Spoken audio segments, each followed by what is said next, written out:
Meron tayo ritong ginagawa na JBL na ano ba tawag dito sa amplifier? Party box ba to, pre? Party box ba yata ito? Ayan, sabi nila mahal daw to eh. JBL ito ha, baka sabihin nyo hindi oh. Diyan JBL, tingnan yung logo nyo. Bagong logo ng JBL eh. Ngayon, ito nakabuyang-yang na. Kasi dito nga lang ako gumawa oh. Sikip na sikip yung shop ko, punong-puno. Gawain oh, puro gawain. Yung sparring ray doon sa may pwesto ko. Ngayon, pinaka-issue nito ay ayaw daw mag-charge, sabi ni Bossing. By the way, shoutout and then maraming salamat kay Bossing na pinagkatiwalaan tayo na gawin yung unit nila. Ngayon, kapag ayaw mag-charge yung isang Bluetooth speaker, katulad nito malaki ito eh. Hiwalay yung supply nito against na sa may board niya kasi nga naka-AC ito. Naka-AC cord tulad nito oh. Ayan, buo naman yung AC cord niya. Buo dito. Ngayon, meron yan power supply na SMPS. Okay, meron yung supply na SMPS tulad nito. Yung supply nito is dito nakalagay yan, nakabox. Ito siya dito. Okay? Ayan, ito siya, SMPS, switch mode na power supply. Ngayon, ayaw mag-charge kasi wala nang lumalabas na voltahe dito sa may secondary line niya. Dito. Ngayon, ang pinaka main cause niya or pinaka problema ay ito, bumigay oh. Okay, pumutok yung primary niya. Okay, primary, secondary. Ito AC line, tapos DC line na ito dito. Okay, pumutok siya, mapapansin nyo. Ngayon, kapag pumutok yan, siyempre automatic, walang lalabas ng voltahe dyan. Walang lalabas papunta doon sa may battery and then sa pinaka mainboard niya. Ito siya. Okay? Ngayon, i-check natin. Kapag bumigay yan, matik, kuha na yan, yung, ano ba tawag niyan? Bumigay yung fuse or MOSFET o ano man yan. Ayan, kung mapapansin nyo, diode dito. Ito to. 1, 2, 3, 4. Apat yan na, apat na paa. Diode yan. Okay? Mula dito sa may AC, papasok dito sa may fuse. Itong fuse nyo, check natin.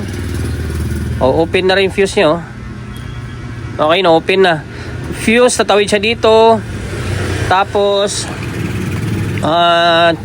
oil. Tapos pumasok ulit dito sa chopper. Tapos tatawid na dito sa may diode. Okay? Ngayon, open yung fuse. Umigay ito. Tapos shorted din yung diode niya. Ayan o, tingnan nyo.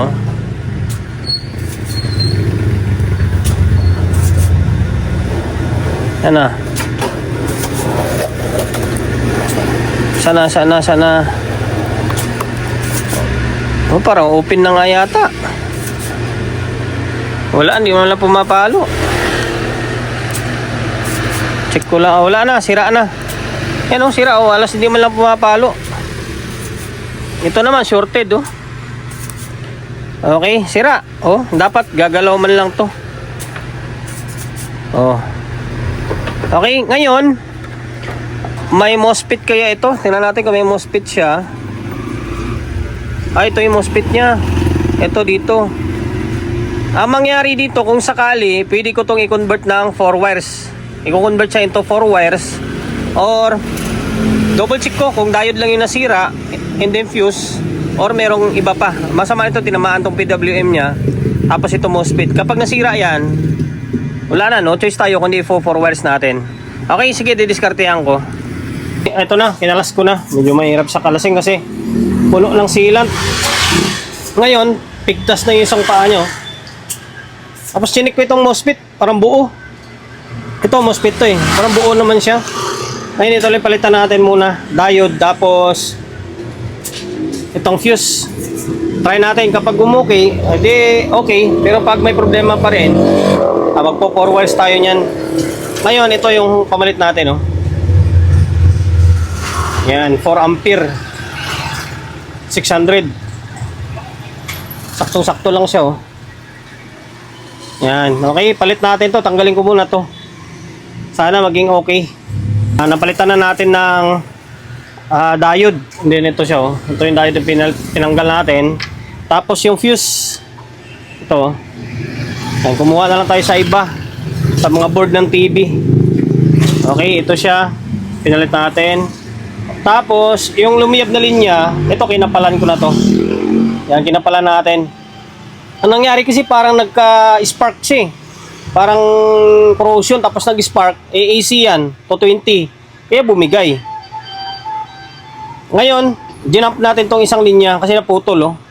Kita nyo diba, naputol siya. Ngayon nag-jump na lang tayo.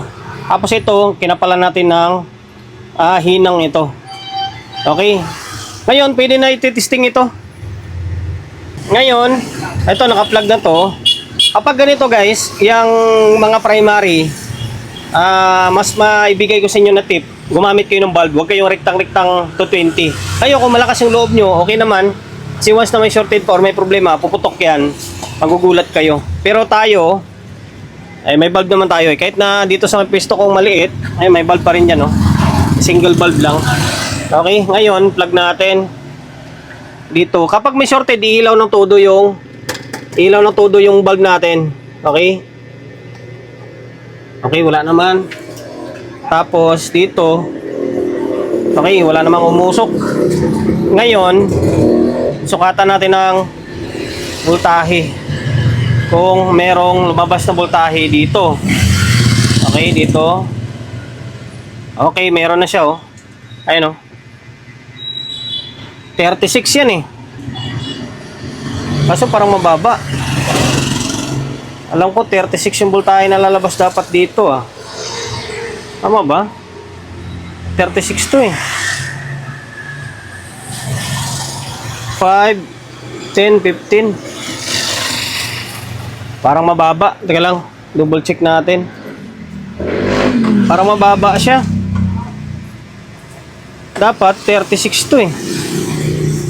Ano nakalagay dyan? Ay, 22 volts lang pala. Tama. 22 volts lang pala ito. Kala ko 36. Yan nakita nyo, oh, 22 volts. Yung 36 pala sa mga subwoofer ng JBL. Ito naman 22 lang siya, oh. Okay, pasok na. 22 volts, good na yan. Ngayon, balik natin ulit. Okay. Kata natin ulit. 22 volts lang pala. Okay, pasok na. 22 volts. 5, 10, 15. Okay, goods na. Ngayon, pwede natin ibalik ito. Pwede na natin ibalik yung pinaka supply niya. Pinaka supply. Okay. Balik natin to. Kaso hindi pala natin makita to. Andun pala sa ilalim. Kaya lang ha. Dito ba? Sa ilalim yung display niya. Try lang natin ha. Okay, wala naman. Di naman umilaw yung bulb natin eh. Meaning, okay na to siguro. Pwede na ibalik ito. Balik natin to sa pinaka-case niya.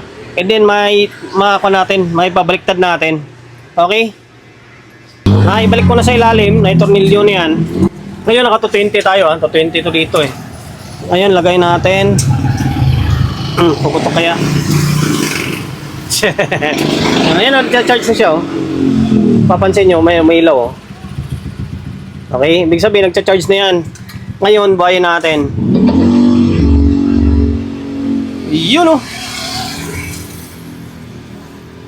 Ngayon, Bluetooth. Tapos, connect natin to dito sa may isang cellphone natin. Ayan to, connect.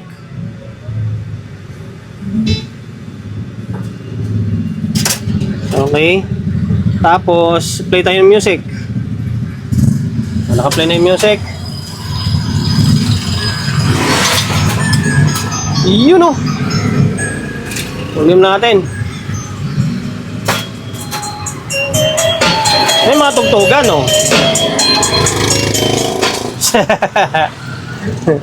Okay na, charge na eh. Nakaraan ito, pag buhay mo, gagana siya tapos magsha-shutdown na. Indikasyon na wala siyang karga. Ngayon ayun, nag-charge siya oh. Okay. Bumbunan mo ay tataniman. Dakilang ulo, alam mo kung sino. Walang respeto sa mga datihan. Oh ha? Okay na. Yun lang guys. Sana nakapagbigay idea ulit ako sa inyo kung paano mag-repair ng ganito klaseng JBL na party box na hindi nagcha-charge. Okay, malay nyo, parehas tayo ng problema. Sa akin kasi, buti yun lang yun. Pero kung natuluyan talaga siyang asin, sira yung diode, tapos pinalitan, ganun pa rin, sira yung MOSFET, kaya naman i-4 wires yun. I-convert lang ng 4 wires siya. Okay? Tayong di marunong lumingon. Okay. Yan lang guys, hanggang dito na lang. Sa mga hindi pa nakapag-subscribe ng YouTube channel natin, paki-subscribe ng YouTube natin ha. Pindutin mo yung bell button sa gilid, select mo yung all. Yan, kapag napindot mo na yan, manonotified ka kapag meron tayong bagong upload na video. Nag-upload tayo ng video isang beses, 2 beses kada araw. Okay? God bless and then peace atin lahat.